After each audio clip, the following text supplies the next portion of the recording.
of the things that you mentioned early on in your chapters are that these eco-villages tend to be put in rural areas that face certain challenges that are associated with them.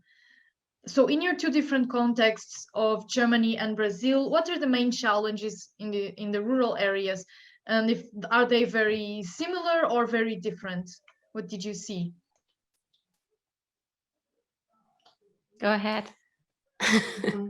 Yeah, well, challenges in rural areas are very different in the two countries.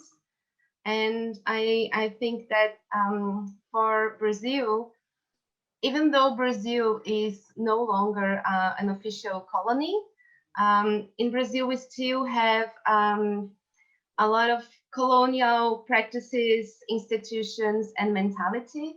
So we are still in the process of destroying our forests, our biodiversity, our waters, attacking our indigenous peoples in order to open land for big landowners to produce soybeans and cattle for exportation. So it's the same logic. And it's important to notice that Brazil has a very unequal distribution of land. So less than 1% of rural properties, they own 45% of rural areas in Brazil. So it's very unequal. And this inequality, I think, is the biggest difference between the two countries. Mm-hmm. And also these big landowners, we call them ruralists. They are very politically influenced, so they use this influence to keep things as they are and prevent a transition.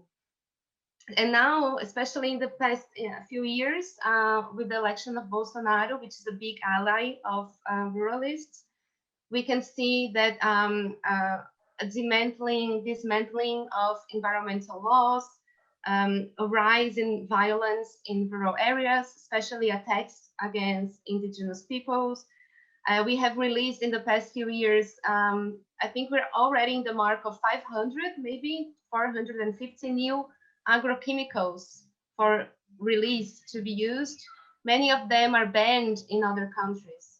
So the situation in Brazil is really critical, and I believe that the colonial history of our country really shapes this situation.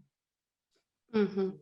Yeah, and coming to Germany, this is of course in totally different circumstances. So this is one of the most westernized countries in the world. It's very, very small compared to Brazil. That's the first thing.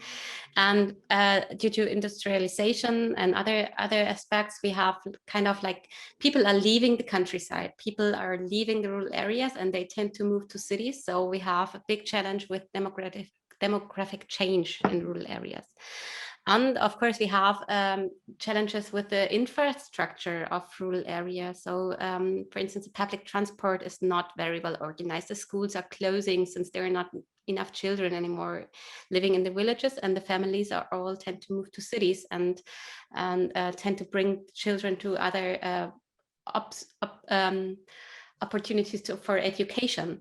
So there are very distinct challenges, and beside that, even especially in Eastern Germany or in structural weak areas, there are more like on the political framework, people are tending more to be right-wing oriented.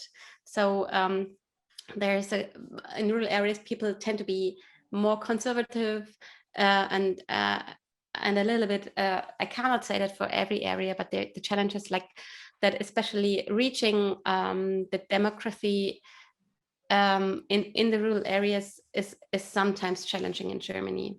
It's very distinct in every part of Germany again. So you can't say in Eastern Germany it's different challenges than in Western Germany, or in the south of Germany it's different than in the north. So each part is very distinctive and has different challenges.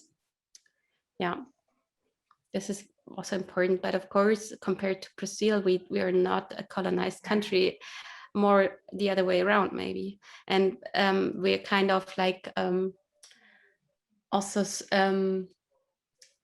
cause and effect of colonized countries, what happens in Brazil. This is also an important point, I think, that Germany has to think about.